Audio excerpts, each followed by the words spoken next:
May his peace, blessings be upon the noble soul of Rasulullah sallallahu alaihi wasallam, his household, and all those that follow his path till the day of reckoning. Only the dead have seen the end of the world.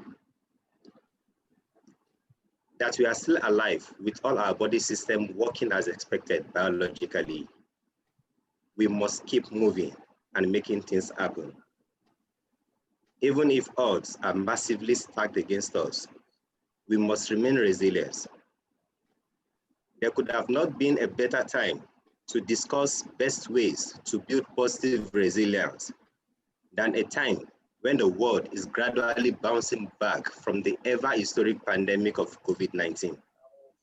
The turnaround of COVID-19 was felt on all spheres of human endeavors, economically, socially, and even religiously. The reality is here, the second wave of COVID-19 in 2021. This indeed affirms the new normal. It is therefore in view of this that made us came up with a highly sensitive yet captivating theme which touches the nerves of the present situation, building positive youth resilience within a new normal. A module that addresses the after effects of the COVID-19 war, a scourge that brings to the knees all life activities, and the practical steps to bounce back, if not in bigger proportion. To carry out a positive action, we must develop a positive vision. No doubt, the 2020 Youth Convention is being packaged for positive visions. The 7-day event, which started with special prayer on the 21st December 2020, was followed by community service projects. This time, we focus on Goal 13 of the SDG as a follow-up to our International Youth Day climate action. Our target is to plant 1,000 trees before the end of December. We are close to 500. No poverty, zero hunger, and sustainable cities and communities were also in focus during this year's convention. As NASFAT's youth made and still making donations to children's homes, correctional centers, and hospitals across our locations, i.e., that is, we building the spirit of giving to the less privileged. To build positive minds, series of lectures, seminars, and panel discussions are being lined up for the next 3 days that will take the youth through understanding how best to build positive resilience within the new normal. These include leadership retreats, mental health discussion, financial literacy, and empowerment sessions. The effects of the new normal also affected our ability to engage both our singles and our married on strategies to dealing with the realities of the new normal. No doubt the best of resource persons has been selected based on previous experiences and engagement to help do justice to various engaging topics at every session. The next generation of youths also is not left over in this is not left out in this convention, just as it has been our strategy. NASFAT children will be taking on Quranic and fiqh competition. These include members from our diaspora branches too. I hereby use this opportunity to appreciate the entire NASFAT Executive Council, the National Council of Elders, and the Board of Trustees of NASFAT for their support this far.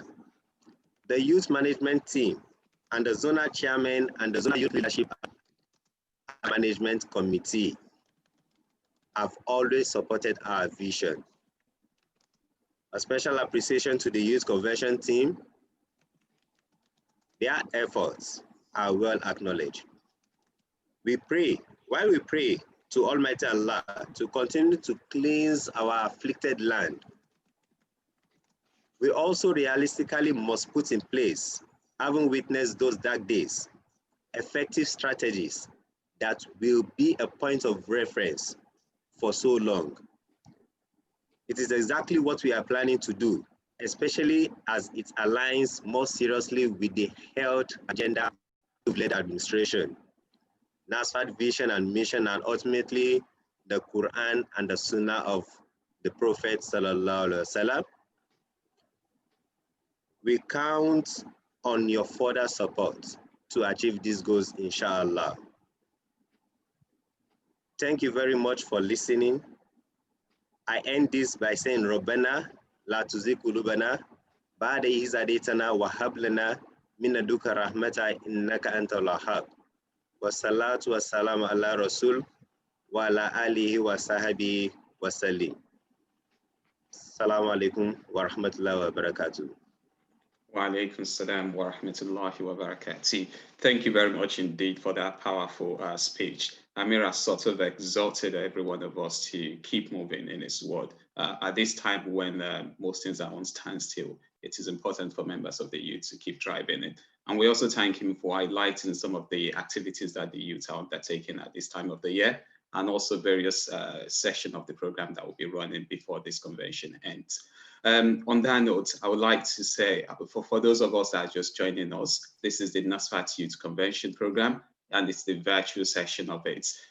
Would like to welcome all members of the National Executive Council who are part of this program today, members of the Mission Board, members of the Women's Wing, all stakeholders within NASFAT. We thank you all. Thank you for joining us today, and also our distinguished guests and participants. Now it's time to move on, as Kamira said. I will now move on to the welcome to the keynote address by the National Vice President in person of Alhaji Rauf Ayodeji. Our father has joined us at the start of the program, so we're happy to invite him to give us the keynote address. You're on mute, sir.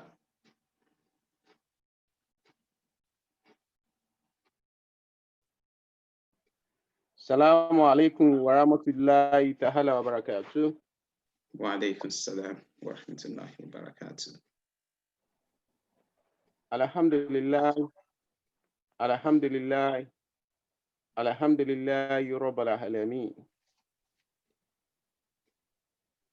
I greet our keynote address, our keynote speakers and the panelists. I greet my colleagues, the national executive members. I greet the leaderships of our National Youth Council. And I say again, Salamu alaikum wa rahmatullahi ta'ala wa barakatuh to all our youthful members across the globe. Before I start my keynote address, it is paramount at this point for us to always keep reminding ourselves, as your main topic for today sound, pandemic and how you can get resilience during pandemic. As Muslims, we have one reference, and that's our Al-Quran and the Sunnahs of the Prophet Muhammad sallallahu alaihi wasallam at every point in time to be our mirror. So before I go on the keynote address, I want us to always think of our Quran. And I love the way we started with the Quran. If you go through chapter 74, verse 31, which is relevant to the present discussion that you'll be having in this convention, there's this word, Junud, Junud, Junud. That's the divine soldier. The word Junud, as we have it in the Arabics of the Quran, appears in the Quran about 29 times and has been translated as army, multitude, host, soldiers. This host of armies may be human being, like that of Talut, Solomon, Pharaoh, Tammuz, and the Makkah infidels, the Mecca infidels, on the natural forces on what has been referred in the verses 9, in the verses 26, chapter 9, in the verse 40, chapter 9, in the verse in the chapter 33, verse 9, in the chapter 36, verse 28, in the chapter 37, verse 173, in the chapter 48, verse 4, in the chapter 67, verse 20, in the chapter 70, verse 31, as invisible hosts, heavenly forces on the army of God. The relevant part of the verse has been translated in Yusuf Alias, and none can know the forces of the Lord except he. Whatever is happening that will call pandemic today, none of us can know it except Allah. It means that either such forces are invisible, with only their vital effect becoming apparent to people, which is why we're talking about this current situation, and their outbreak remains unforeseen. Sending of hosts by Allah is often referred in the Quran as a form of warning, as well as chastisement for human wrongs. For instance, if you go to the verse 37, chapter 37, verse 173, which reads as follows, that our host, they verily will be the victors, indeed, as the battalion supporting the divine mission. That verse, that chapter, that verse is so critical at this point in time. And I know our Islamic scholar will dwell more on it. It may be evident from the above discussions and disruptions of many of such words, of the Sahawut and two, that this chapter has some contents in the present on similar pandemic. In the way it is relevant here to undertake verse by verse interpretation of the whole chapter, which was I tried to do when I was giving this assignment. I look at those verses 1 to 7 in those chapters that I've read all about. O ye covered under a protective jacket, move and warn people and glorify your Lord and keep your clothing sanitized and be far from the contagion and do not confer favor to acquire more, but for your Lord be steadfast. So we don't have anything, which we have started it with today. We started with prayer because we believe it's only Allah that will guide us. Now to my keynote address. The keynote, the COVID-19 pandemic is disrupting every aspect of people's lives in an unprecedented manner. While many of its implications, such as confinement-related psychological distress and social distancing measures, affect all of society. Different age groups experience this impact in different ways and in distinct ways. With the gradual transitions of government responses, NASFAT is not leaving behind. We are working assiduously with all my colleagues at National Executive Council to make sure that we have the best approach in solving this crisis. We are not going to use a sudden death approach again. We are going to be proactive and be watching everything as it's happening because we know the pandemic is real. Several concerns are emerging, such as increasing level of youth unemployment, which is part of the topic, which is part of your discussion in this convention, and the implication of rising depth of issues of intergenerational justice, as well as threat to the well-being of youth and future generations.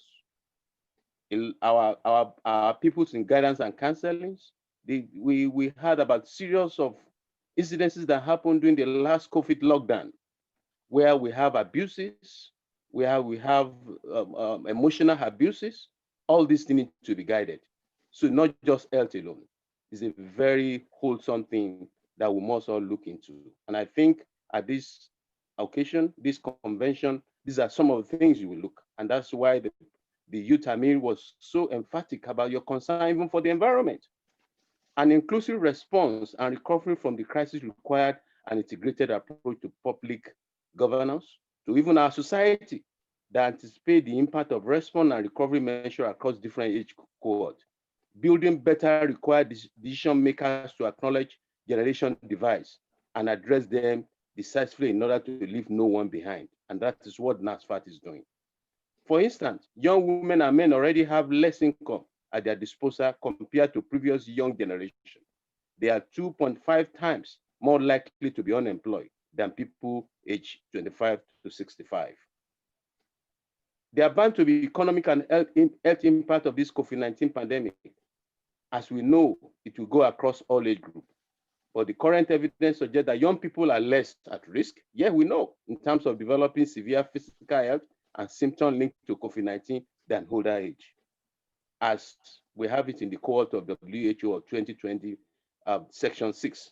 However, the disruptions in their access to education and employment opportunity as a result of economic downturn is likely to put the young generation on a much more volatile trajectory in finding and maintaining quality jobs and income. If you guys could recall, in 2007 to 2008, there was a financial crisis already left our youth shouldering a significant share of the social and economic consequences. Are we going to allow that to happen again, which is already opening to our eyes? We must be careful and watch the scene and ensure that the youth are catered for. And that's why the NASFAT will give our youth priority. And that's why you could have this kind of convention. And I'm quite sure my colleagues are here because we are concerned for you.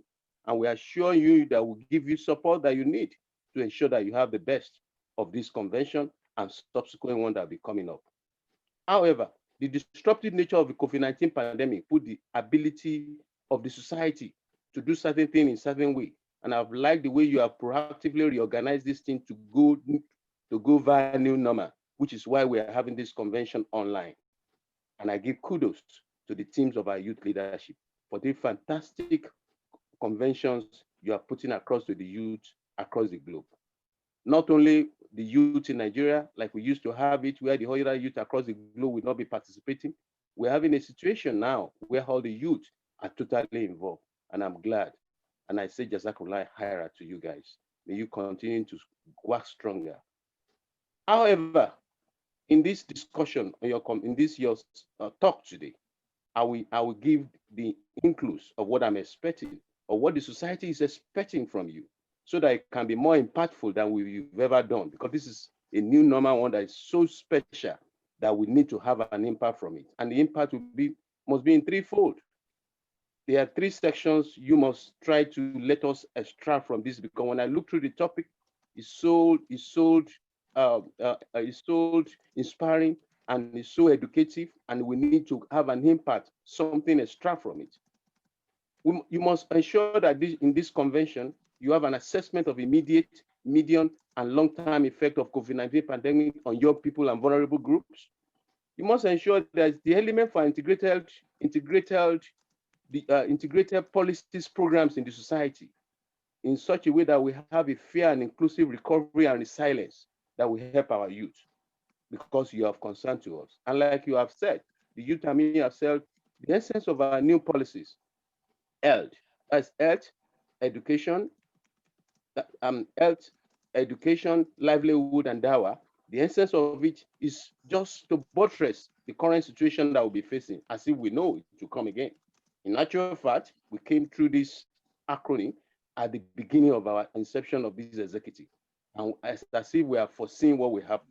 But alhamdulillah, that we are being proactive, and we have a sound leadership that knows the necessary. And that's why I tell people, it's only Allah that guides the society. At every point in time, Allah give us the kind of leadership that we needed, and will continue to guide the society forever. Likewise, on the youth end, you have a vibrant youth Amir that is ready to be responsive and is ready for collaborations. And I hope how take note. I will round up now. People express concern about the toll on their mental health, employment, disposable income, and education. And this should be the core of this discussion. May Almighty Allah continue to guide us all right. Idina Surat al-Mustaqim, Surat al-Lajna al-Amtalim, Gaharu Magdubi alim wala dhalin, wala hawla, wala quwwata illa billahi al-aliyyil azim. Subhana rabbika rabbil izzati amma yasifun, wassalamu wa sallim walhamdulillahi rabbil alamin. May Jazakallah Khairan, sir, for the keynote address. As the National Vice President has done, he sort of explored some of the major issues surrounding COVID-19. He also set out what the National Executive Committee is doing to address it. And he also set some goals for us as youths and the wing as well as a whole to address the impacts and the enduring consequences of COVID-19. And hopefully by the time we speak again next year, inshallah, would have been able to meet most of these objectives and also respond in an holistic way to address the lasting impacts of COVID-19. As the National Vice President has said, the human impact of COVID-19, its economic impact has been catastrophic for many organizations, for many companies globally. In fact, some companies have responded in a way by retooling, converting their operations, whereas some companies are struggling and dependent on economic stimulus to stay afloat. Whilst the COVID-19 global health emergency and its economic and social impacts has disrupted nearly all aspects of the world, nearly all groups of the world in society, people of different ages are experiencing its effects in different ways.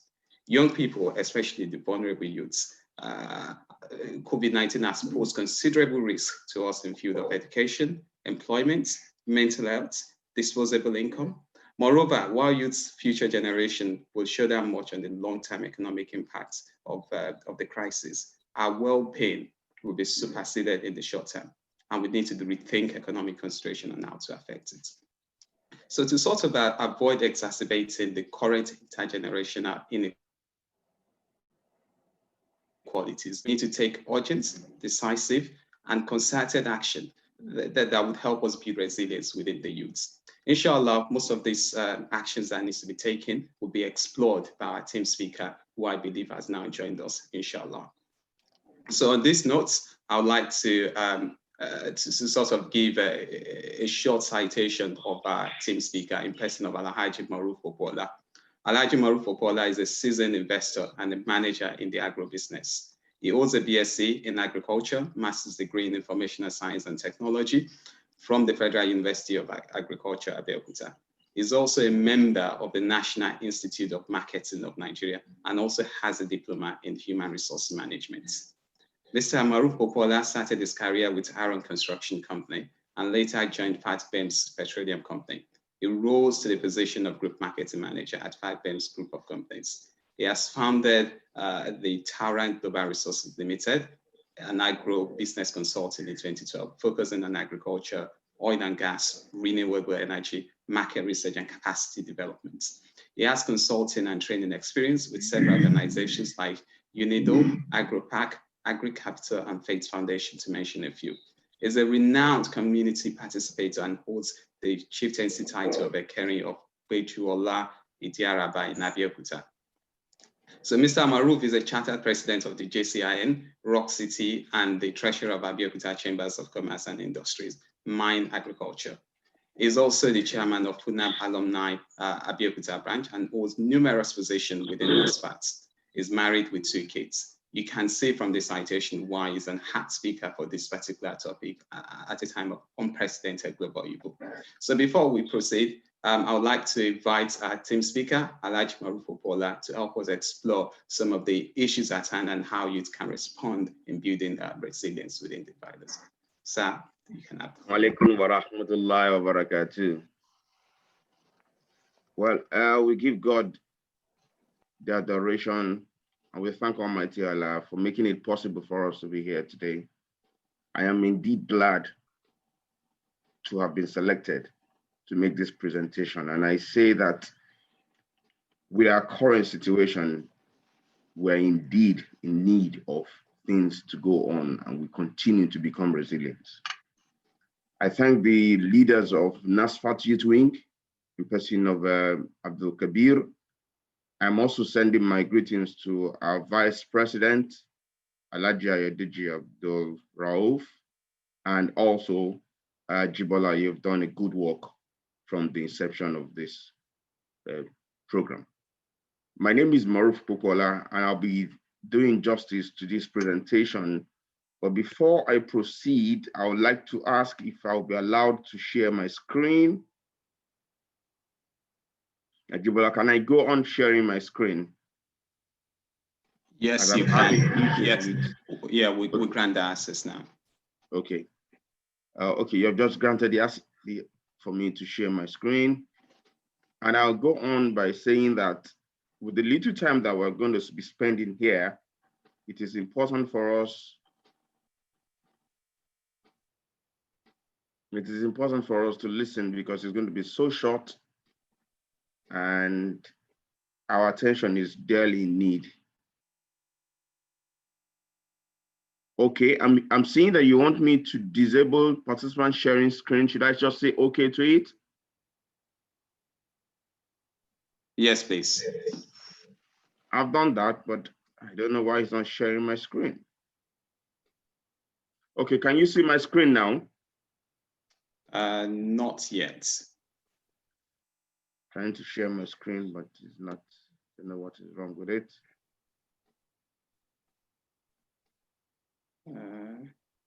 Hold on 1 more minute. Can you see it now? Not yet. Okay. Hold on, please. What about now? No, we can't say it yet, I'm afraid. Okay, let me go on this.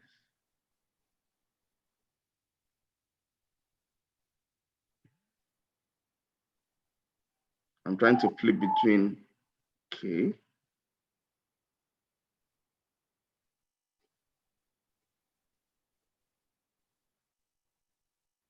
Share my screen.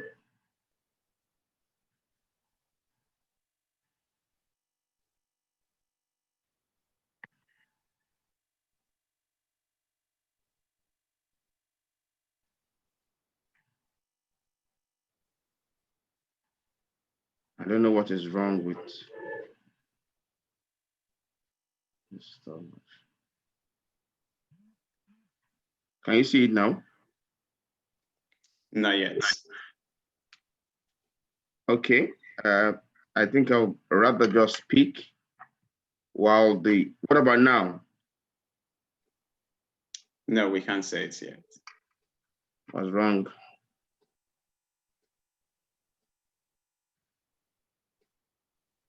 Should I just speak to the content without sharing my screen? I don't know what is wrong with the Yes. Yeah, I think it might probably be safe to speak without these slides. Or if you're able to send the slide to us, we can project it immediately whilst you speak. Okay, can you send me your email address? Yes, of course.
Apologies all. I think we may have lost our team speaker due to internet interruptions, but I hope in the next couple of minutes he'll be able to rejoin us again.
Yes, I think indeed we've lost our speaker, and hopefully Connected through my other, I don't know what is wrong with the system here, but I have connected with my phone. Can you hear me? yes, we can hear you now. Okay, maybe I should just proceed with my phone while it's asking me to join while I speak to the content of the training. Yes, please. Okay, thank you for the time. I'm sorry for what is happening in the ish. Building positive youth resilience with the new normal is the topic that I'm going to be speaking to this morning. And I'm indeed glad that this is coming from NASFAT, because it is with the speech that I had from the Vice President and the response from Jibola, this is a fantastic time to discuss this issue, because we're in a time where the world is actually acting in the space of new normal, and this is what we expect to be discussing. Now, my screen has just been shared. NASFAT is an organization that is bringing this, and if you look at the motto of NASFAT, that speaks to it, to say that there is no other help except from Allah. This is why it is important for us to do this.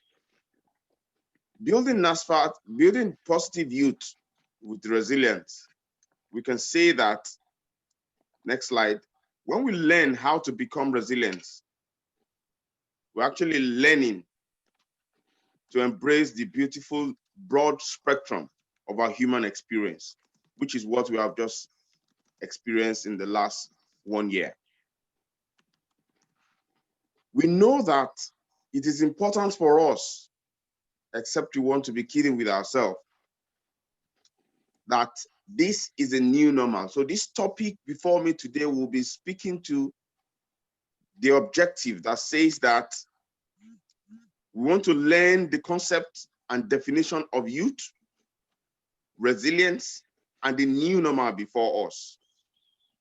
This topic is also going to be saying that we want to examine the importance and study of resilience as a youth. We shall also be looking at, part of the objective is to review a snapshot of the factors of what is called resiliency. Also, this team objective shall be discussing the attitudes that may affect resiliency in the youth. We want to learn the specific strategies to develop and support resiliency in youth, and it will help us to teach the youth to identify their potential. We're also going to be adjusting to the social new normal positively. And lastly, this team shall help us to see reason to improve on our academics, skills, and Islam as a way of life. Now let's look at it. This topic has 3 broad words to look at. One is, what is new normal? And I will not want to belabor us with the definition of new normal. We all know that new normal is talking about a state where which an economy, a society, and a way of life settle to follow a crisis. This has changed our behavior, limiting person-to-person physical contact and in our immediate environment.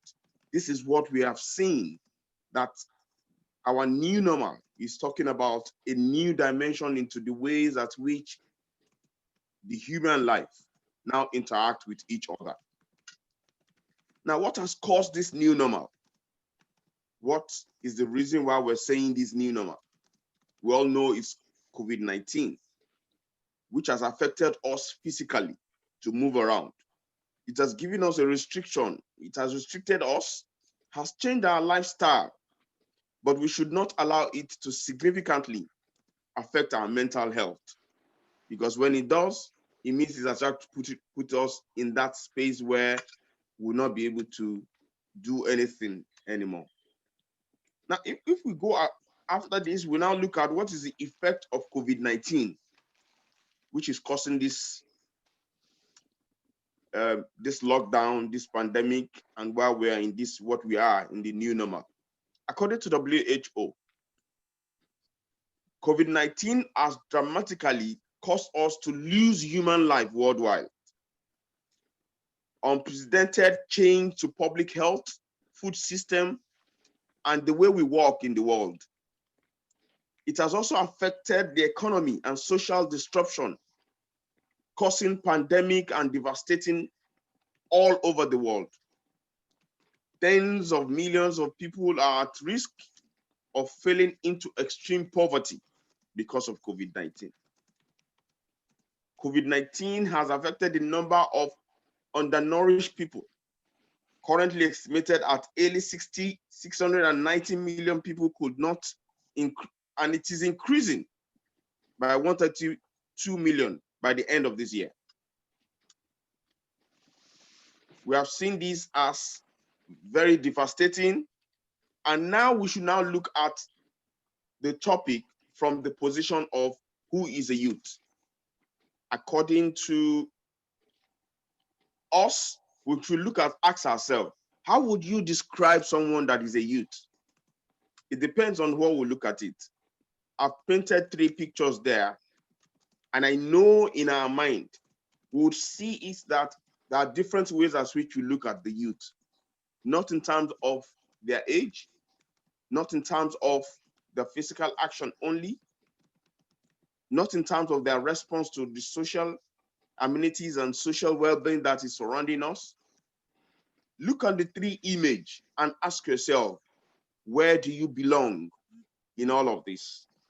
As a youth, this 3 space of pictures is painting just a minute into what people can see as a youth.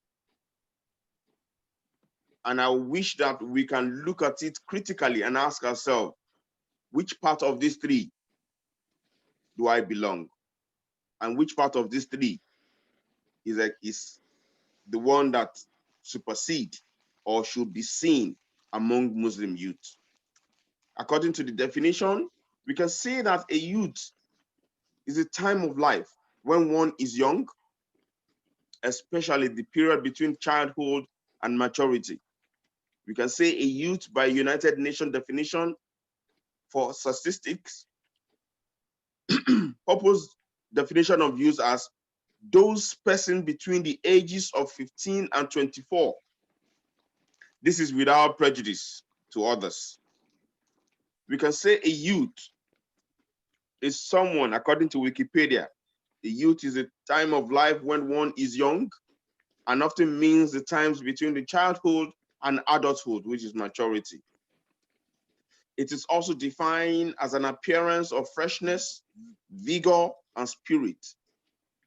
It is a specific age range varies, as youth is not defined chronologically as a stage that can be tied to specific age range for my definition. So in all of this, we can say, you can actually pick and say this is what a youth is.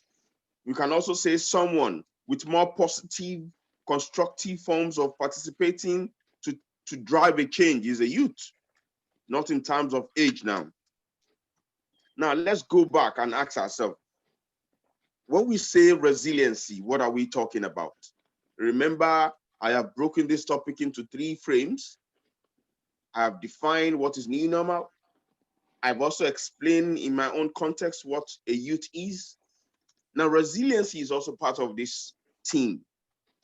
And I say that resiliency is a pattern of positive adaptation in the context of a past or present adversity.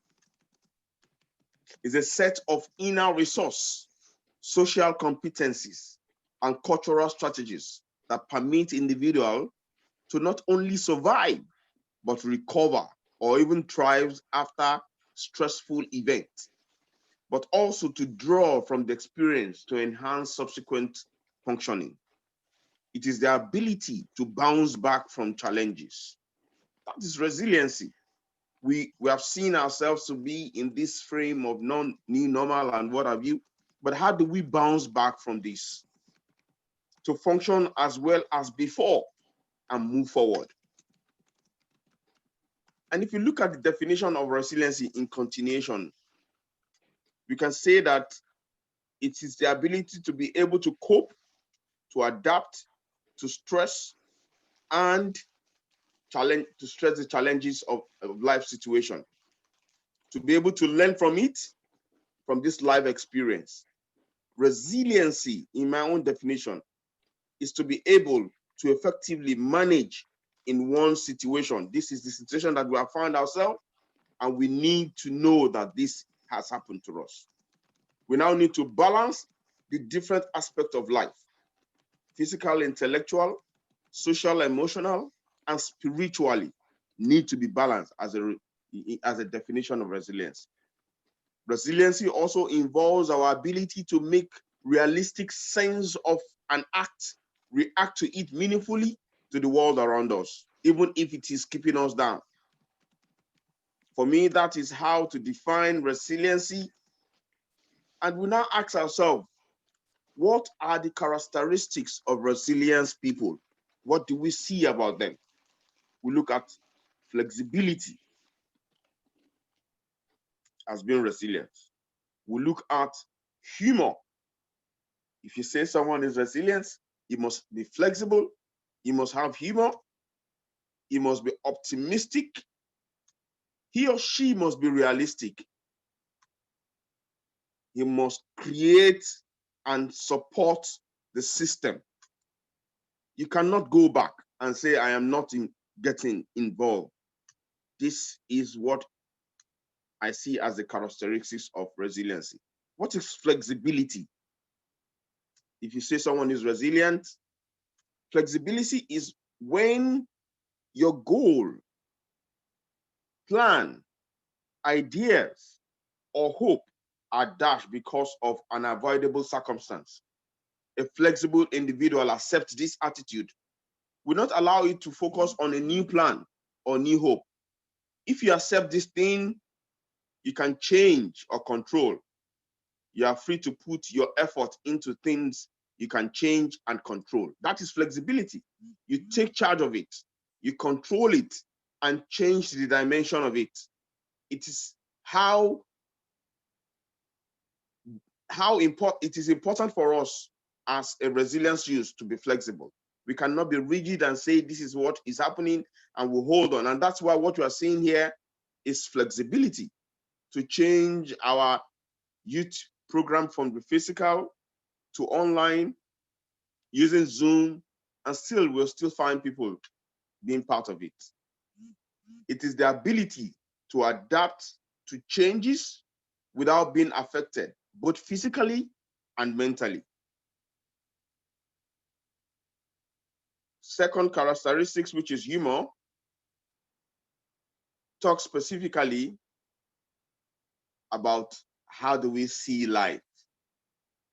You might have it is ability to be able to bring that better emotion even when issues are tough. To laugh is the best medicine. And really, if you're able to laugh at yourself and laugh with others, even at these difficulties, you will listen to your load of lighting up. Laughter and humor are wonderful, and it's a way to connect to others and to release the feeling of stress. You cannot say because the situation is this terrible, then we'll go on frowning around because it will demoralize us. But when we laugh, it lightens us up. If for no other reason, laughter is good for your body. It changes your body and responds to stress. So a resilient youth must have these characteristics called humor. A resilient youth should also be optimistic because it's a positive drive to see the bright future even at the dark time. An optimistic person, they don't give in. An optimistic person, resilient people learn to accept emotion, pain, and stress as part of life. They don't allow their difficult difficulties to define them. They see the future, they acknowledge the problem they are facing, trust that they have the ability to face their problem, and believe they have the strength to maintain their emotional balance. These are realistic people, they're optimistic. One of other characteristics that I've mentioned of realistic person is they are really realistic. They don't just play around. They think about the problem. They understand that things can be perfect, and they have realistic expectation of themselves and what they can achieve. They don't just think that this is what it is and they don't do anything. They move on. One of other characteristics of a resilience person is they create a support system. They create a supporting system that supports their society. It really does not matter who has your back in life.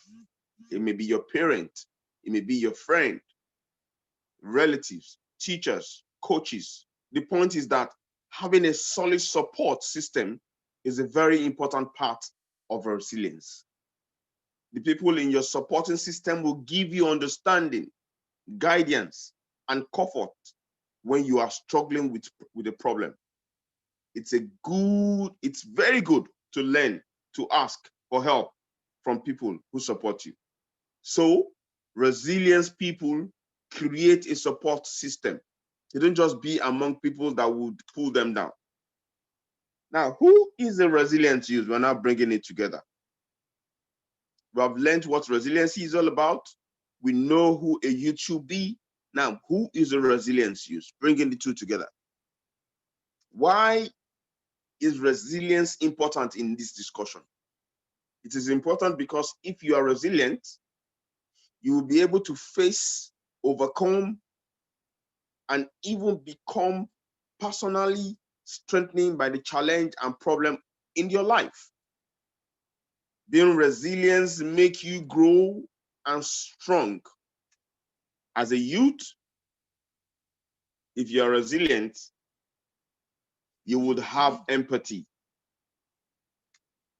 As a youth and resilience, a resilient youth tend to be a better communicator and able to solve problems. They have strong interest in schooling. And when I mean schooling, I'm not talking about going to school, but knowledge, and dedicated to learning. A resilient youth is someone that has a strong and they have involved in many activities in their community. A resilient youth have hope and are hopeful about life. They have a solid relationship with people. A resilient youth are the likes to live in safe and well-functioning community. They don't like things to be down.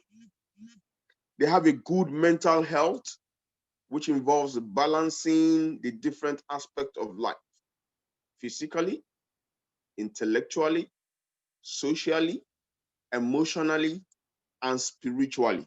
The resilient youths are there on top of the game. They are driven to achieving goals. A young people that is resilient is determined by the interplay of individual characteristics, the characteristics of the family within which they live, and the characteristics of physical and social environment.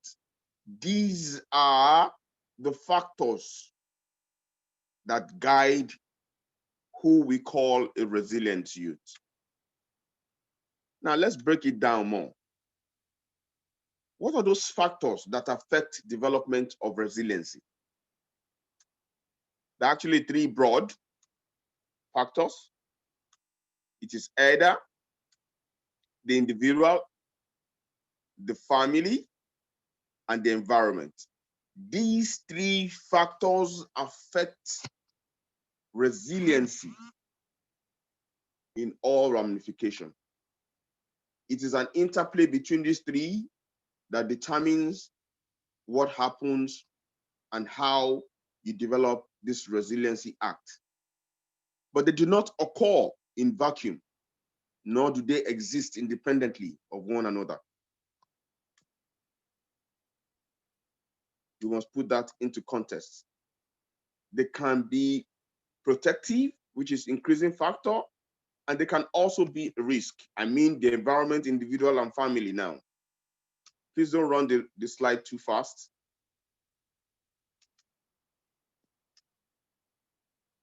Now, what attitude that may promote resiliency in us? After knowing that a resilience use has three factors that determine how you model between these three: the environment, the individual, and family. What attitude promotes resiliency? Like we have said before, connection, communication. I call it actually 4C. It is connection, it is communication, it is confidence, it is competence. These attitude that we need to display. And lastly, commitment. It is a forerunner. It is for us to say that we need, even at the situation that we have found ourselves, to have this connection, to have to speak and communicate well, to be confident, to be competent, to be commitment, and to control our environment. Even when the odds is down, we can still tell ourselves, all of these matters for us if we really want to promote resiliency. I must also add that these questions is important and I want us to answer it. I haven't heard of all that I have said since. I want to ask this question. Can a resilient youth develop a mental health problem? Do you think so? I wish I can hear or see in the chat box the response to this. Can a young person with mental health problem be resilient? These two questions are pertinent. Okay, I can see, fine, no, no, good. Yes, good. If you know that these two questions are important, for me, the answer to these two questions is actually no. Because, are you there? We need to note that being resilient does not guarantee happiness and productive life. Being resilient, the next slide, please, will not guarantee happiness and productive life. Studies shows that protective and the risk factor mentioned before, which are the individual, the family, and the environment, are usually cumulative. And the more protective factor in a young person's life, and the fewer the risk, the greater the probability that the young mind will be resilient.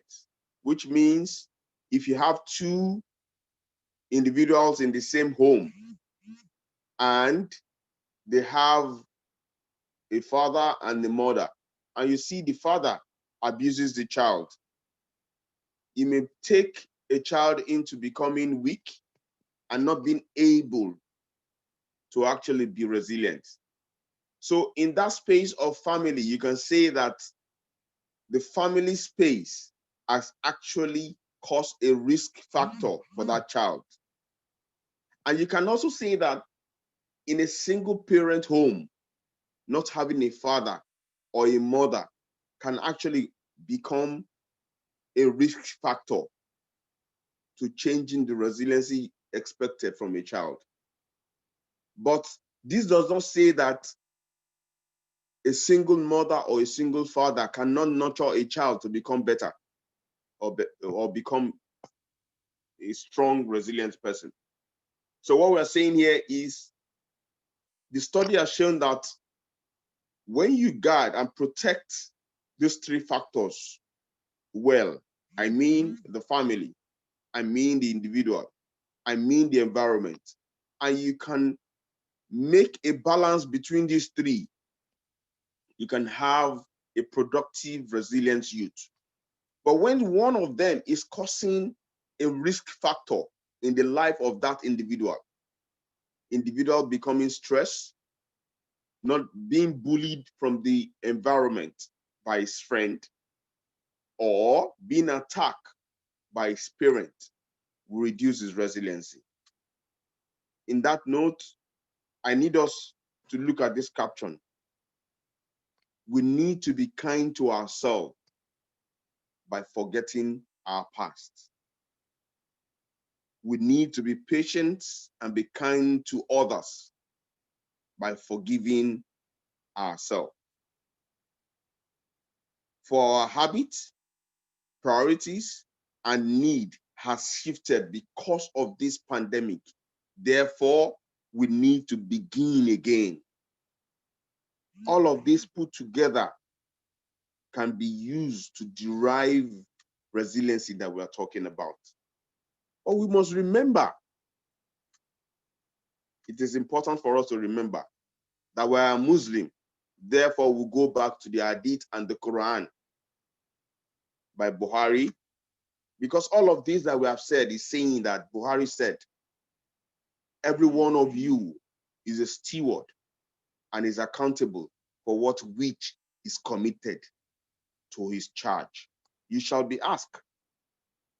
You cannot say because of pandemic, you now turn yourself to something that will now become negative in a community or change or have effect of Islam. And people now start pointing fingers at you. And we will surely test you. In the Quran, it is said, and we will surely test you with something of fear and hunger and a loss of wealth and lives and fruit. But give good tidings to the patient. So resiliency, one of these, their act is also that they are patient. Whatever afflicts them, the patient, and they look back and ask, how do we now change this model? Finally, I would say that tawakkul is important. Tawakkul is important. And what is tawakkul? It's having full faith that Allah will take care of you, even when things look impossible. As a resilient youth and as a Muslim, as a NASFAT youth member, we need to have what is called tawakkul. Tawakkul in our lives gives us the solution, even with all the rhetorics of realistics and what have you, optimistics and all that. The last point of call, which is finally, is tawakkul. And in that, I say, Jazakullahu khaira for listening to me. And I'll end this by thanking you, Shukran. My name is Maruf Popola. I am only here to give a little knowledge and to share my experience with you. Thank you for listening to me.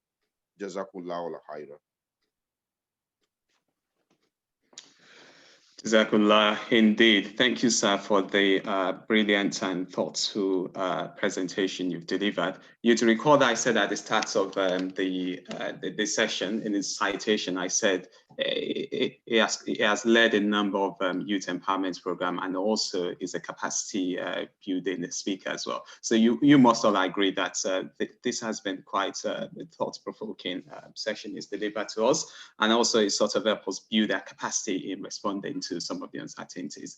What we can all agree on is that we are facing a global economic turmoil, and a sustained period of uncertainty. And as I said, one thing that remains certain is that the impact of the pandemic will be long lasting. So ability to develop a robust and workable resiliency is key. I'll sort of touch, do a summary of what he said before we entertain question. I think the first thing they help us understand that what are the key effects of the pandemic, so which we've all heard from him. And it also help us understand what, from a conceptual perspective, what exactly is a youth. So, and it defined youth as a state of mind, as opposed to, being put in a number and categorization. So if you have that state of mind, then, and you're active in terms of participation, you can be categorized as youth, as I said.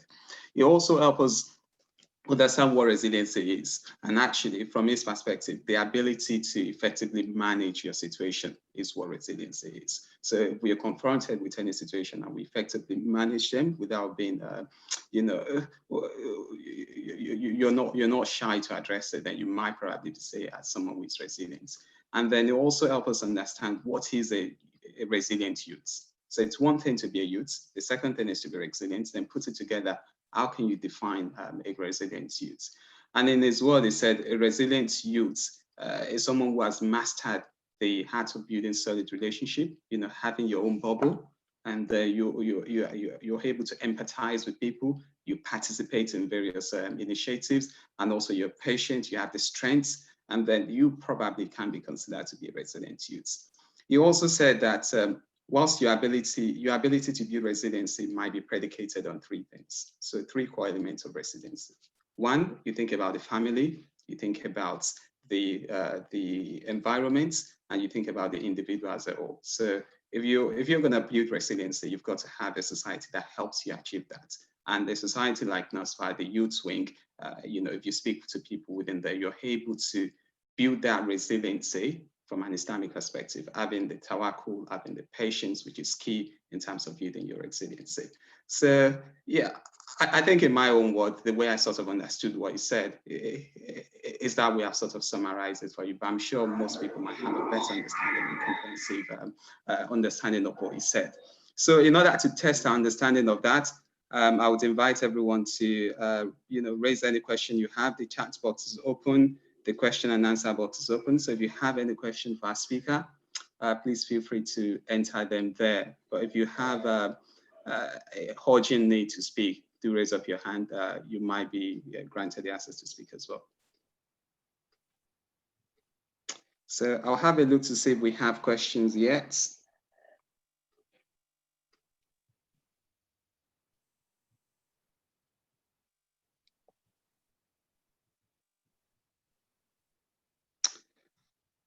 Yes, someone asked a question, can we get a copy of the presentation sent to us? So I think I'll ask the speaker first, if you're able to send a copy.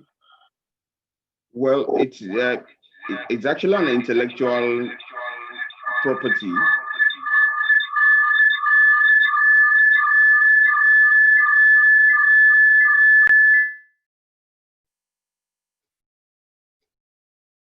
Yeah, I think you're connected on two devices, and you've muted yourself now.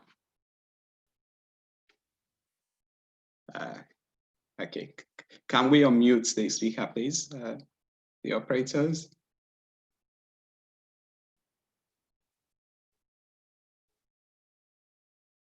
Sorry, sir, you're still on mute.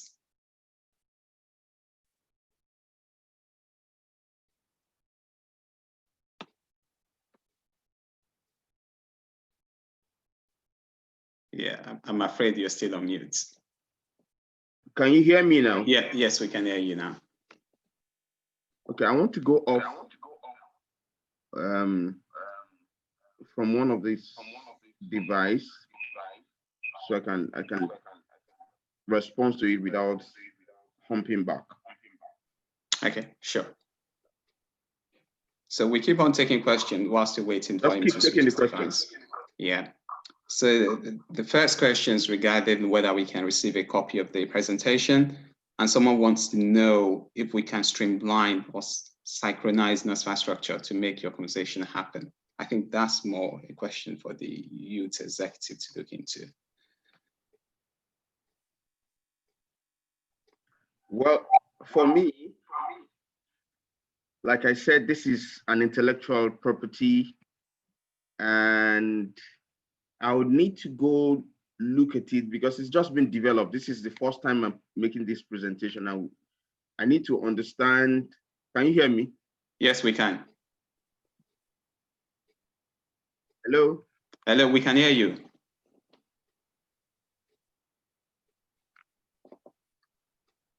Can you hear me? Yes, we can hear you indeed. I think I'm being muted. Can you hear me? Yeah, we can hear you. Okay, good. So like I said, that this is, I have other presentation to be made by 27th in the US, and I feel that I should give them the time to listen to me first, and then I'll look at how to share it with the members. It's not something that I can't share. I can share it, but let me finish the second presentation that I have on the 27th. Then I'll get back to Kabir, and then we'll talk about how to share it. Okay, Jazakumullah khairan, sir. So for those people interested in the PowerPoint presentation, as I said, once they decide that it's something that can be distributed, we'll send it over to you. What other questions do you have? We don't have any other question for now. Okay. We're just waiting for a couple of minutes more to see if anyone has any other question. There are a few on the Q&A. I think I got some here now. So the question is, how do we resolve the conflicts between destiny and efforts around the concept of tawakkul? Oh my goodness. I don't want to go to the issue of destiny, because it's, as a Muslim, destiny is just for us to accept. It's part of our faith. So when we say it is a destiny, we should not say because we're destined to this current situation, then we'll sit and not do anything. What resiliency now say is, you have been faced with this challenge. The best is how to get and be better even in this challenge. You don't say because pandemic had put us here, if we have waited as a NASFAT youth to say pandemic has put us down and we cannot converge, Zoom is making us converge. That is part of resiliency. So even if we accept this fate by destiny, that COVID has happened by destiny, is a time in our life that it will happen. What we now do about it positively is what we are talking about. That is the resiliency that we're talking about. But if we wait and say, this is my condition, this is the situation, I don't think I need to do anything about it, I'll just sit and fold my hands, the event will unfold. And what will happen after then is also part of the destiny that we're talking about. But as a resilience individual, we cannot sit back and say, oh, COVID is there, we don't need to do any program in NASFAT anymore. We don't need to, someone has thought about using Zoom to communicate. So we should launch on that as a resilient use. That is our new environment. We should now use it as a medium to also communicate and also get involved. So for destiny, it will always happen. But what you do about it now determines if you're a resilient individual or not. Thank you. Thank you very much, sir, indeed. I'm afraid we're running out of time. I'll take 2 more questions. Then after that, we can move on to the next aspect of the program. So the next question we have here is, what are the programs you have to help realize dreams of the youth, irrespective of their areas of interest? I'm not sure if the question is for the speaker or if it's for the youth executive, but I'd like the speaker to take a crack on it. So the question is, what are the programs you have to help realize dreams of the youth, irrespective of their areas of interest? Is that for me or for the organizer? I think the question looks more like a question for the organizers, but if you do want to take a crack on it, I'm happy for you to do so. Okay, well, for me as an individual, I am a community and a youth and a progressive centered individual. and which means that everywhere I find myself, I like to get involved. I have a couple of programs that I run back in Nigeria. I'm currently in the US. So I have a couple of programs that I run in my local community. And it's still going. It's still something that I still do. I talk to young guys, young girls, young individuals, entrepreneurs, and even adults on how to become better in what they do. So that is part of what I do as a job and also as a give back to my community. But in NASFAT, this is also what I do. Anytime I'm being called to make a presentation like this, I give my best to it. So, but if you want to reach me at any point in time, I'm sure the organizer of this event has my contact. It can be shared amongst every individual here, and then we can take it as a personal contact and a personal discussion, and that I think would help moving forward. Yeah, that's very helpful. Thank you. And lastly, before we move on to the next section, can someone with the ability to lead keep mute and not vie for position because of the saying of the Professor Saddam that you shouldn't fight for a position? Yes, keep mute, but keeping mute has, I don't understand what you mean by keep mute. It's not to talk. As a leader, it's not all the time that you speak, but your action and what you do can help the society to move on.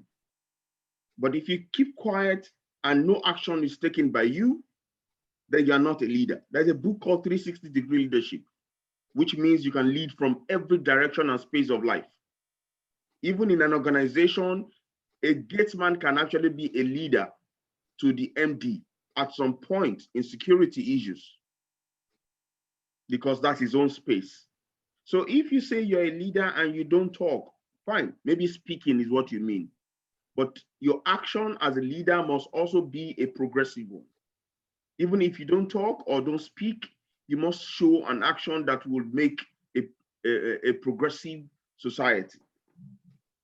So that's what I feel is just part of it. You must be an action. Even it's not because you have to become the Amir, the president, or the leader in terms of your position that makes you a leader. A leader is someone that pushes forward or show an action or support a process or initiate a process for success, not the position of that individual that makes the person a leader. That's my own definition about becoming a leader. Thank you very much indeed. We'd like to hear you speak longer than this, but we're constrained on time. On these notes, we'll be drawing the curtain of this part of the morning edition to an end. I'd like to extend my profound gratitude to the speaker for such an insightful and developing session he has anchored. We ask Allah subhanahu wa ta'ala to bless him, not to deny him his reward, and save him from the burning fires of hell. So I think the next part of the program now is the panelist session, which is perhaps a little more interactive. And I will leave you into the lively hand of our Sister Arafat Bamigbade, who would moderate the session, inshallah. Assalamu alaikum wa rahmatullahi wa barakatuh. Thank you, Brother Jibola, for the wonderful facilitation, and a profound gratitude to Alaji for the insightful lecture. We pray Allah continue to bless your path. Amen. Like you said, I am Arafat Bamigbade, and I'll be taking you on the panelist journey. And with us for the panelist session are great personalities in persons of, first we have Ajia Abibat Bello Abdul Malik, a graduate from the University of Maiduguri, where she studied agriculture, crop production. She has a master's degree in crop physiology in Nasarawa State University. She has served in different capacities in the NASFAT. She was a one-time Naiba Amira at Bukari branch, a one-time branch Amira, the Northeast Zona Naiba, and then the just past National Amira of the NASFAT Youth Wing worldwide. Join me in welcoming Ajia Abibat Bello Abdul Malik to the gathering. Assalamu alaikum Tulaima.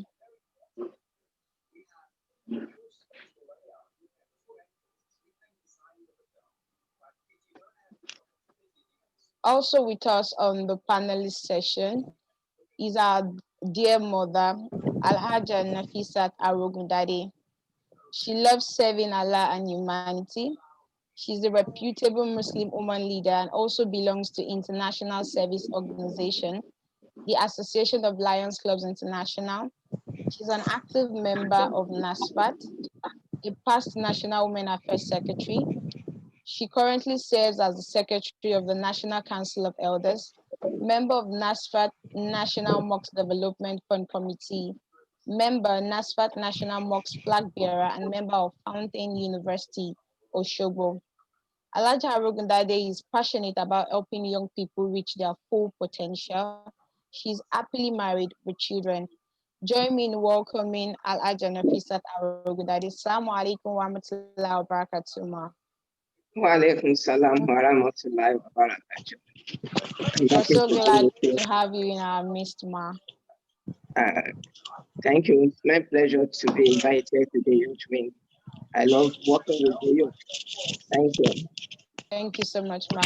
Also on the panelist session is our own dear Alhaji Sumono Daoud Benga. He is a member of several professional religious bodies, notably NASFAT, in various directorates. He once served as the National Welfare Secretary, and now he is the NASFAT's General Secretary worldwide. He is a member of several social societies whom he has served all this at the highest levels. He is a mentor at Faith Foundation, a mentor in Tony Elumelu Foundation, a volunteer to charity homes and foundations where serving humanity is required. He is the chairman of the Ifelodu Residents Estate Association in Alimosho Local Government. He is the Lagos State Coordinator of the Federation of Tourism Association of Nigeria. Alhaji Sumono Daoud Benga is widely traveled, upwardly mobile, highly versatile, with passion for touching lives and putting smiles on the face of the needy. He is highly passionate about the business of hospitality and tourism, having delivered papers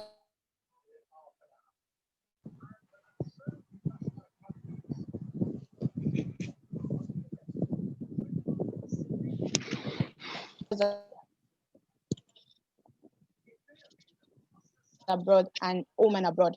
He's Aywa Barakatu, sir. Wa alaikum salam wa rahmatullahi ta'ala wa barakatuh. Thank you so much for joining us today, sir. My pleasure, my sister. Like we've all listened to the profile of our panelists, we have with us capable hands to tweet our concerns on the theme topic. All we're still talking about is building positive resilience within the new normal. So the first question we have here will be going to Alhaji, of course. Let me start from the man in the house. So Thank you so much. To know, sir, how important is it for youth to remain resolute and steadfast despite the major issues we are currently facing? Sorry? Let me take that again, sir. Please do. How important is it for youth to remain resolute and steadfast despite the major issues we are currently facing? Well, I also believe in a shaitani regime. Bismillahir Rahmanir Rahim. First and foremost, I want to appreciate the team for putting this program together. It's no gainsaying that we have come to live with the new normal, and everybody in this system needs to redefine himself into the context of the new normal. And like you have just said, it is important that we know that steadfast despite all what we are facing at the moment. As a young individual within the system, that has been grossly and greatly affected by the outcomes of the challenges of COVID-19 and several others factors in the society of where we are today. It is important that we know that as Muslims, the younger generations are generations with body energy, power, creativity, generation characterized with existential questions. Dates, it's important that we as Muslims must be have two things that are germane for us to live with it.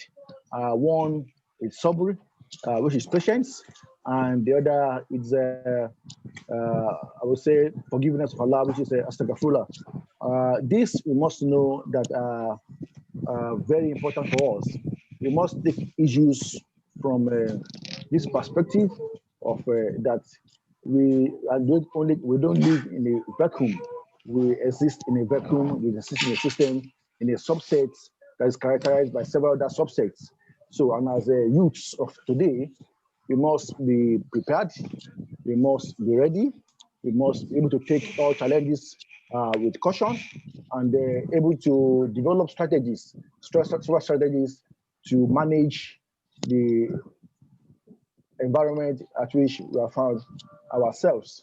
So I hope we would be able to see that as youths, we have been affected by those things that COVID has brought and has become inimical for us to live with it and for years to come. Inshallah, we pray Almighty Allah would make it easy for every one of us. Amen.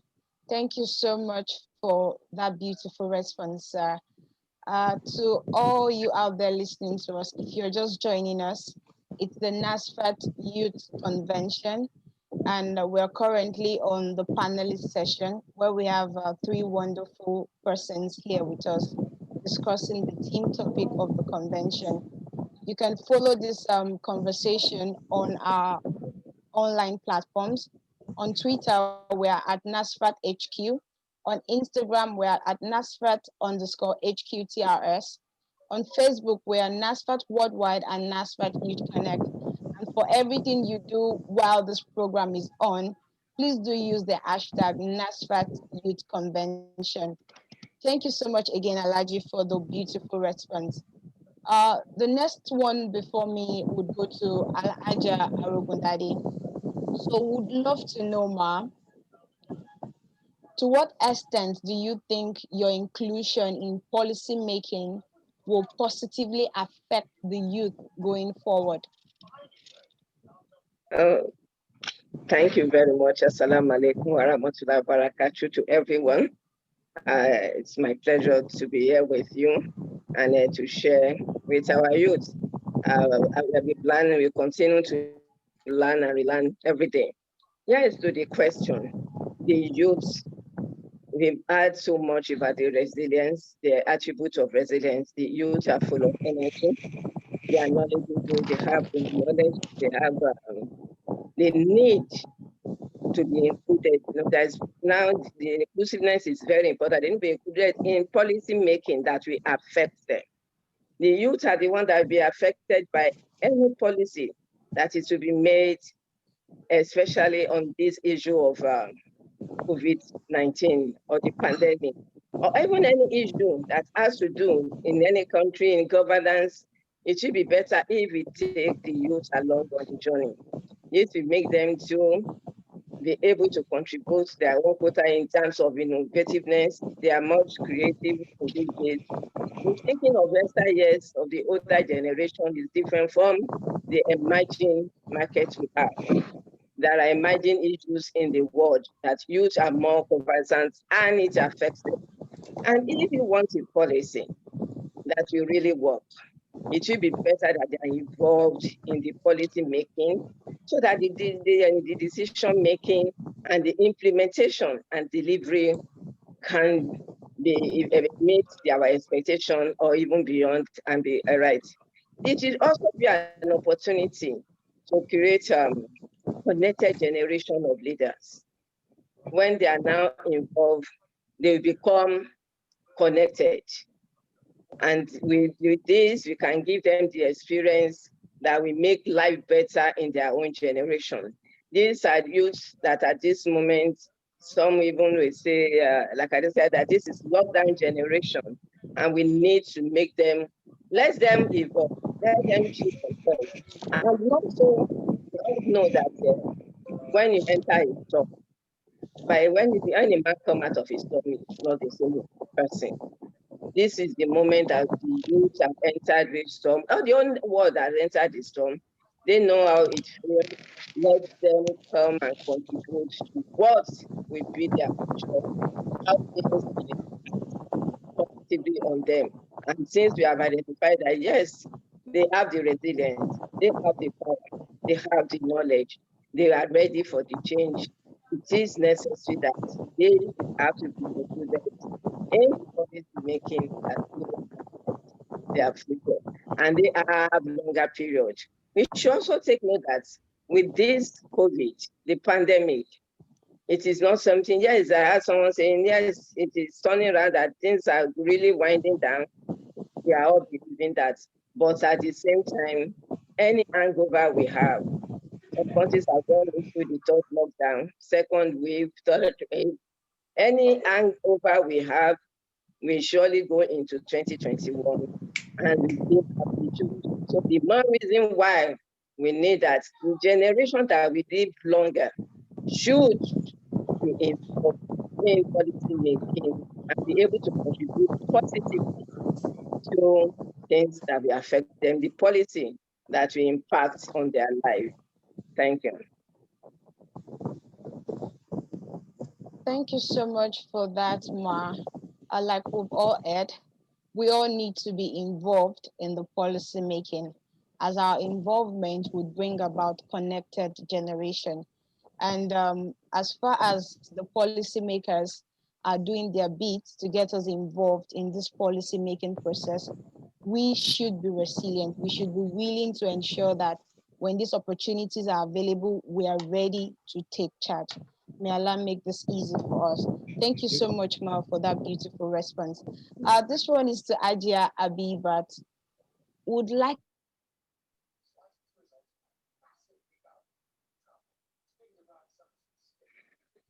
the world from your own sphere and locality. I did not hear the question. All right, I'll take that again. In what ways have the youths been affected by the current disruption in the world? Okay. Assalamu alaikum. Wa alaikum salam wa rahmatullahi wa barakatuh. Alhamdulillah for bringing us together today and for this great opportunity for us to come and speak on what is affecting us as a youth. The current situation in the world, honestly, we can even say the youth are the target that are being affected. When you look at the current situation in the world now, we will be talking about maybe aspect of unemployment. We'll be talking about limitation to individual freedom. We'll be talking about income loss of the youth that may result to poverty. Then stress, anxiety, fear. It exposes our youth to domestic violence. It exposes our youth to sexual violence. It exposes our youth both mentally and physically. If you look at the issue of unemployment of the youth, it's beyond the level of a crisis that can affect the future generation. So during this disruption, you will notice that maybe when there was the lockdown, people that have low income are not, is either they face low drop in their income, what they are receiving, or some of them even lost their job because many of the youth do not even have government job that we're talking about. So it's either they can't go out because they have been restricted at home. So to get that income to even feed their family become a problem. And when you're not stable, both in mind, what you want to feed your family, you become worried. Depression will start setting in. In terms of this, how youth are being affected, you will look at destruction in access to education. Many schools and universities were closed down because of this crisis. They were not able to even go to school to develop themselves professionally. And for those that want to, maybe during this crisis that is supposed to graduate, they don't even have that certificate to even look for job. To have some of them are the ones sourcing for themselves, maybe in terms of paying school fees, in terms of looking for what they can achieve in future. So if you look at it, and every closure of school implies loss of social development in the youth.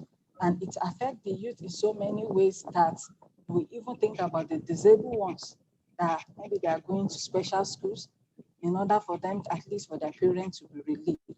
When you talk about loss of income that can lead to poverty, when you don't have a job, you start thinking that, oh, what next can I do? Where will you get food to eat?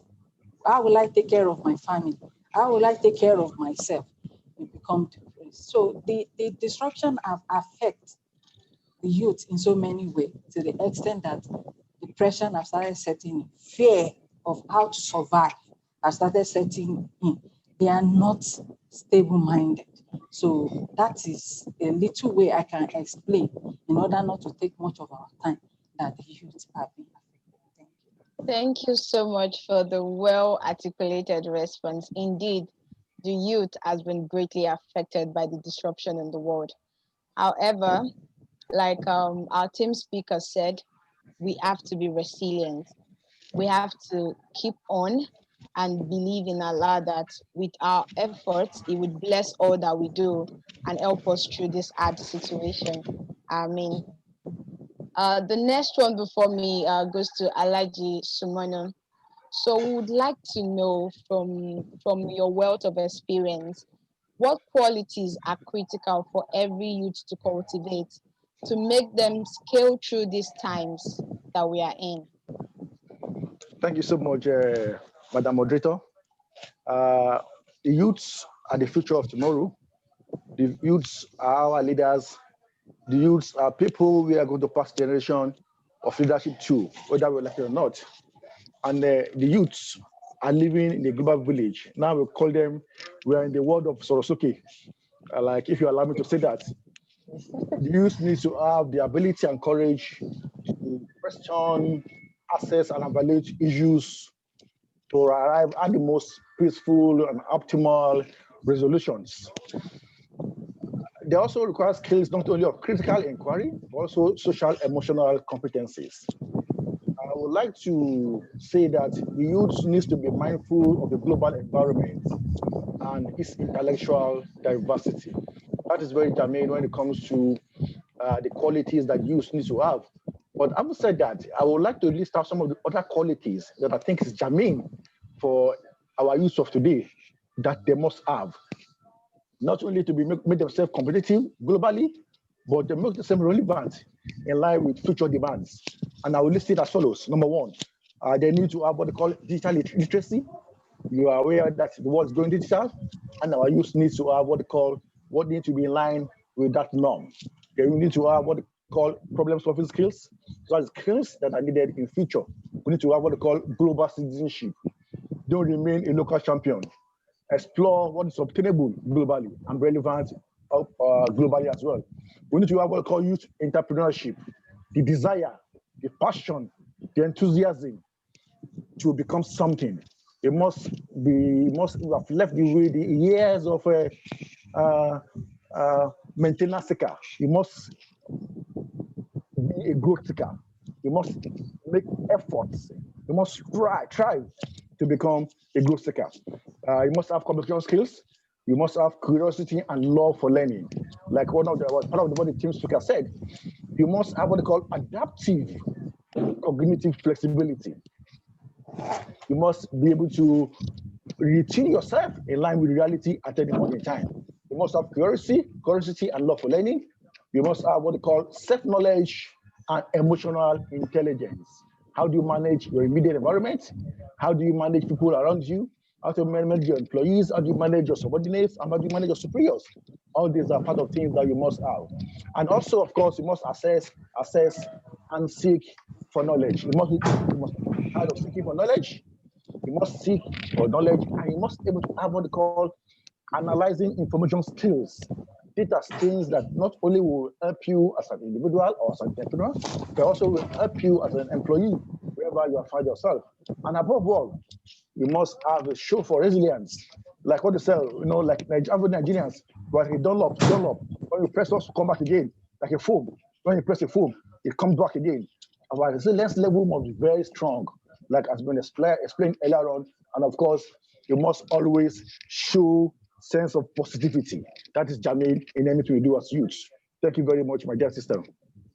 Thank you so much for that. I can feel your list is exhaustive, but thank you for the ones you have shared with us. Like you've all heard, critical thinking, emotional intelligence, digital literacy, problem-solving skills, amongst many others, is very, very vital. Like Alhaja Arogundade said, yes, the policies are being worked on.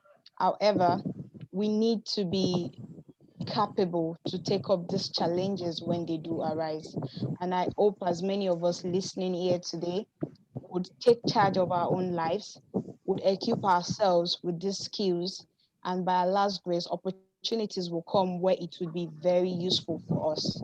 I mean, thank you all for that. The last question here to Alaja Arungudade. So would like to know your recommendations on the strategic ways for our youth to bounce out of the current depression caused by the novel pandemic. So we want to talk strategic now. What would you recommend, Ma? No one size fits all, but what is more important now is we should all know that when one adversity does not make an hero, it's only reverse stage. So you, as a resilient youth, you have to assess yourself. Choose to be a new you. What, just as highlighted earlier on by immediate speaker, we need to know this is a period of, we have been in lockdown for 9 months since March. Enough for one to carry a pregnancy and deliver safely. Let's look at how has it impacted. Just let every youth assess himself and look at it as problems, identify problems. How has this situation impacted on me as a person?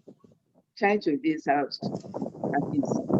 So, what are the way forward? What can I do to make sure I make a change? Knowledge is very, very important at this moment. Knowledge, in those days, we say knowledge is power. Not again. Applied knowledge is not only seeking the knowledge, but application. The strategy is how do I apply the knowledge? We've all gotten the experience. In those days, we say experience is the best teacher. Not in these days. We say analyze experience. Just as he has mentioned, problem solving. You should have able to analyze, manage information. Make sure that you study the emerging market trend. What are the things that I need to make sure that I key into it? Knowledge economy, information, all these are very important. We are saying no job. Yes, there is reduced job opportunity. But I want to share something just for us to inspire others as part of the strategy. There's a young boy, a young man that I know. He was mentored into safety from university. He had just finished his youth service. I will not mention where he's gotten job. Just among the last guys that graduated, he has gotten very good. By the time I said yes to that one, two other offer came. Not because of connection, no. This is a son of an illiterate, not connected. But in the university, he has been told that, oh, the market now needs safety and health. Health and safety is the core. I retired as director of safety, director of factories of the Federation. And safety is not matters now. And we are looking at it that, okay, he went into it during his university. By the time he was doing his service, all he focused on was making sure he acquired the professional certificate in safety and health. He was lucky to get job internship during his youth service. It was where he was to move into the health and safety section. All I'm saying is, as difficult as it is now, this is a boy that just finished in the last NYSC, just disengaged, and he has gotten a job. So the strategy is, what is your goal? What do you want to be? A new issue. That is very, very important. All of us that have gone through this pandemic period, we are never the same, and we can never be the same. But what is more important is that is not being adaptability and change will be our strength. Be ready to adapt. The station will continue evolving. 2021 new normal. New normal means constant. What is constant in life? Things will continue evolving in 2021. So our strategy should be that we make adaptability and change our workflow. We all know that there is no that can be changed, but without growth. There cannot be any growth without change.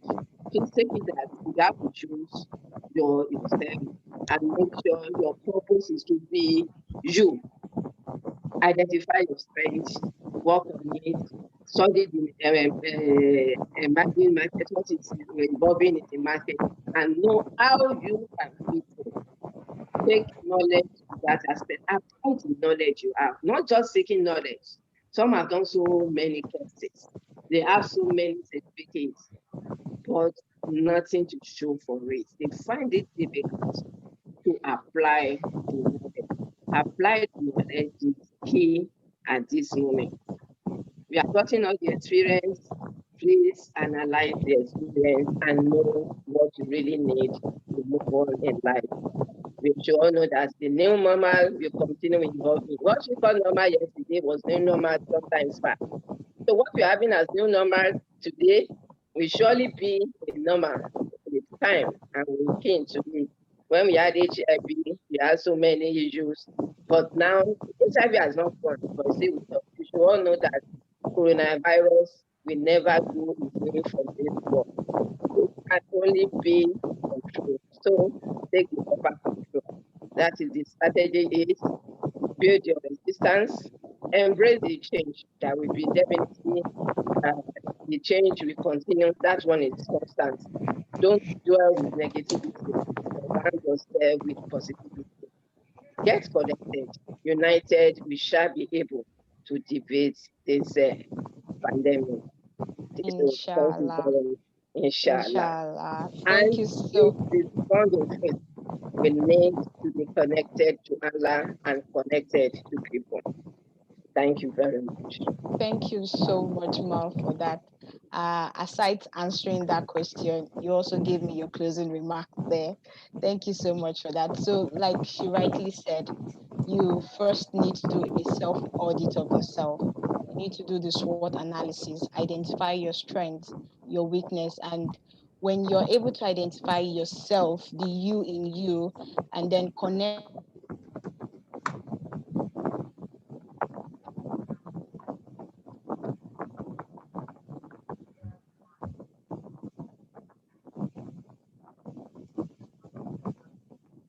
connecting yourself to Allah, do not dwell on negativity. That we have to at all times remind ourselves that Allah will take charge of our lives. All we need to do is to believe in Him and to to believe that He is able to sustain us. May Allah continue to sustain every one of us. Ajia Abiba Bello, your last word on the topic, please. A closing remark from you, Ma. Something you want to say on this topic before we call it a session. Okay. My advice will just go to the youth as a whole. That despite all the difficulties that we are facing during this crisis, we should not limit ourselves. We should have positive mind. We should be focused. We should do something new. We should come out of our shell. And most importantly, we should limit the way we consume bad news. That alone is very, very important. When you limit that, you follow a good routine, you eat well, you exercise well, you plan well, you have a target, you have a focus, you have a long time plan, rather than having short time plan that at the end of the day, when it fails, you will now be looking for how to sort yourself out. So we should be very, very ready to strive in any way, anytime, anything we are doing. We should be firm in our religion. We should be prayerful, and Allah will grant us firmness. And we should stay safe in everything we are doing. Thank you very much. Thank you so much, Ma. I like the practical, basic approach you gave there. Thank you so much, Ma. Like she said, please remember to stay safe at all times. If it's not necessary, do not leave your homes. And please watch out for your loved ones as well. Coronavirus is real. Alhaji Sumonu Benga, Yes. please, your wrap-up thoughts on the topic, sir. Thank you very much, my sister. Please stay safe. When it's not important, please don't go out. Now, quickly, as a wrap up, I take you back to the Holy Quran. The Prophet Muhammad sallallahu alaihi wasallam, being a man of wisdom and thought, accepted the challenges and overcame them. Therefore, Allah gave him victory. Otherwise, you and I and this community who are able to overcome these challenges and remain inactive. If not for them, we never Muslims were hey, that must be at the back of our mind. The Quran says, hold on to your faith in tough time. When you have tough times, you have challenges, hold on and turn to the Holy Quran. So as a parting note, I will give you just 5 verses, 5 portions of the Holy Quran that we can always turn to when there's difficulties and when there's challenges. Quran chapter 94, verse 5 to 6. Quran chapter 29, verse 2 to 3. Quran chapter 2, verse 45. Quran chapter 11, verse 115. And Quran chapter 65, verse 2 and 3. All these verses are there for us that we can also do when there are challenges, when we are faced with difficulties, as we are faced at the moment. May Almighty Allah is our task and accept all our efforts as an act of ibadah. Assalamu alaikum wa rahmatullahi wa barakatuh. Wa alaikum salam wa rahmatullahi wa barakatuh. If only the organizers gave me a whole lot of more time, I would engage the 3 of you further. But as Allah will have it, we have loads of other activities planned for this year's National Youth Convention. And as such, we'll be calling it a session for this particular activity. I want to appreciate the 3 of you for making our time to be with us at this event today. May Allah continue to bless all that concerns you. Thanks for sharing from your abundance of wealth. May Allah continue to replenish it. Amen. Thank you so much, Alhaji Sumonu Benga, Alhaja Nafisat Arogundade, and Ajia Abiba bin Abdul Malik. It was an honor being the moderator for this session. Thank you so much for being with us. And for every one of us at home, I am sure your notepads are filled up with jottings already. And I want to remind you all, so many of us attend programs, we take notes, however, we do not act on it. And just like they say, a dream would forever be a dream, except you actually take plans on executing it. So do not make this program one of those programs you just take notes and then you dump in your diary. Please do make time to strategize and execute the tips you've learned from our great panelists. May Allah make it easy for every one of us. Thank you so much once again, our panelists. We'll go straight to the goodwill message, which we would first take from our own mother, Ajia Bola Suweibat Bolati. Assalamu alaikum wa rahmatullahi wa barakatuh, ma. Wa alaikum salam wa rahmatullahi wa barakatuh. I congratulate all the youth for this National Youth Convention. I'll start by saying all protocol duly observed. In the name of Allah, the Beneficent, the Merciful. It is a great privilege for me to be present at the National Youth Convention virtual lecture. I appreciate the organizers for extending the invitation to the Women Management Committee for a goodwill message. I wish to convey to you greetings and best wishes for the Youth Convention from the women of NASFAT. And let me start my message to the youth by thanking the organizers and the leadership of the youth for engaging themselves on Goal 13, climate action of the Sustainable Development Goals, as a follow-up on the International Youth Day. I am glad that the National Youth Convention activities also included tree planting with a target to plant 1,000 trees in all the zones across NASFAT locations. Trees give off oxygen that we breathe.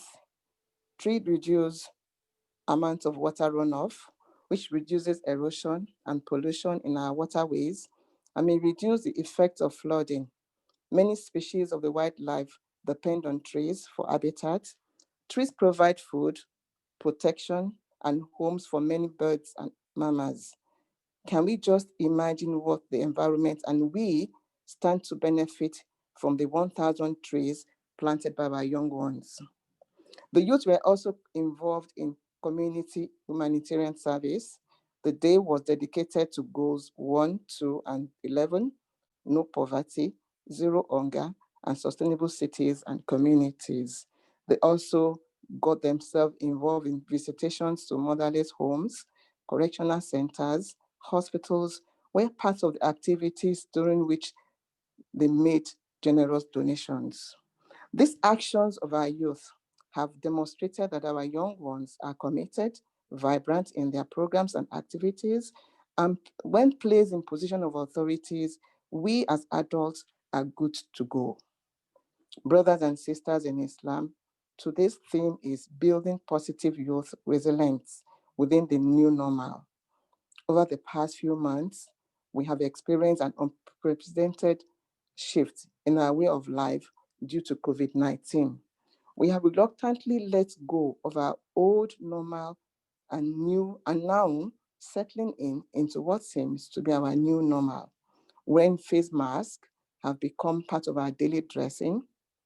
Queuing now is a norm when we visit hospitals, going to the shops, to the banks, or even getting into the event places. And now a trip to do weekly asalatu seems like an adventure of its own to many of our elders. The mosque, the public transport, etc., look very different now with physical distancing in place and commuters wearing masks. We do a double take when we hear someone cough or sneeze around us in our environment. We have been conditioned these past few months to be hyper vigilant for these symptoms. But hopefully, this might also mean that higher standards of hands and personal hygiene will continue. The pandemic has affected the young people more than any other group. We have also observing an increase in unemployment being more pronounced among the youth, with 16% of the world's population belonging to the youth, aged between the 15 to 24 years, which in turn constitutes nearly 25% of the total working age population. Enhancing the skills of the youth is an imperative that we cannot ignore. If we are to successfully address the devastating socioeconomic effects of the pandemic on the youth. I believe that today's lecture will serve as one of the sources of the wider discussion, and subsequent deliberations on the theme, building positive youth resilience within the new normal. I also believe that lectures on different topics today will attract active participation and exchange from among the panelists here today.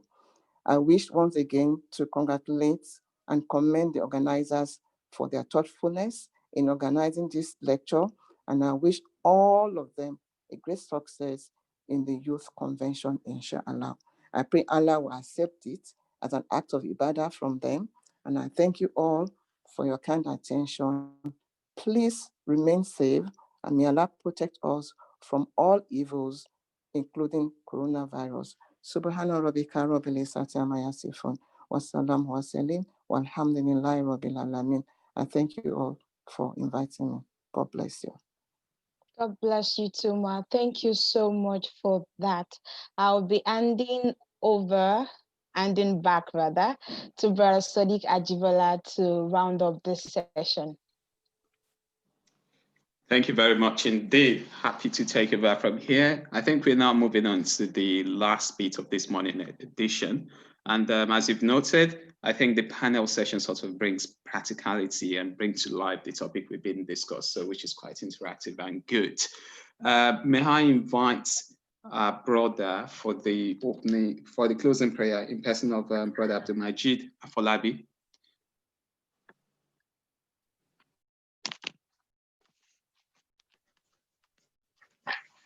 Bismillahirrahmanirrahim. We thank Allah for giving us the opportunity to have this program again. And alhamdulillah, thus far, we pray that Allah will keep us through the other parts of the program. And we pray that whatever knowledge will have been impacted on us, and that we're going to gain from the lectures and the program that we have had and that we're going to have going forward, may it be impactful and beneficial to us, inshallah. Subhana rabbika rabbil izzati amma yasifun wa salatu ala mursalin walhamdulillahi rabbil alamin. Thank you. Amin. Thank you very much indeed. Yeah, sort of, I think this is a note where we give our final gratitude to everyone for this morning edition. I know, Sister Arafat, thank you very much for moderating that session. Thank you to all the speakers for the insights about the crisis. I know time is short and passes away very quickly, as we've seen. Unfortunately, we have to conclude the webinar session this morning. First, I would like to thank the National Acting President, Alhaji Ayodeji, the National Amir Brother Kabir, the National Head of Dawa, also our distinguished guest, Chief Popola, all members of the panelists from Alhaji Nafsat Arogundade, Alhaji Dawood Benga, and Sister Abibat Bello, and Sister Abira Bello Abdul Malik. Thank you for your contribution. I know that our viewers might be frustrated that not all their questions have been answered, but obviously it's impossible for us to cover all questions being raised. But inshallah, because this is a long series, most of the questions will be answered later this afternoon or this evening or possibly tomorrow morning, inshallah. This afternoon, we would hold various educational competitions from Quran to quiz to fiqh, and also this evening we'll talk about mental health as it might have been impacted with the COVID-19. All questions about mental health that you raised in the chat box will be addressed at the evening section, inshallah. You can have all the information you want about this program on our website or maybe on our Twitter feed, as been stated earlier on. If you also miss any part of this program, or if you like to see them again, rest assured that we'll upload the program on YouTube channel, inshallah. Again, on this note, I would like to thank every one of us, all our viewers, for your patience, for your time, and also for your resources you put together to be part of this session. Until we see you again this afternoon, inshallah, I hope you all stay safe, and I hope to see you again, inshallah. My name has been Ajibola Lawal, and also our second moderator, Sister Arafat Badi. Thank you all for joining this morning's edition.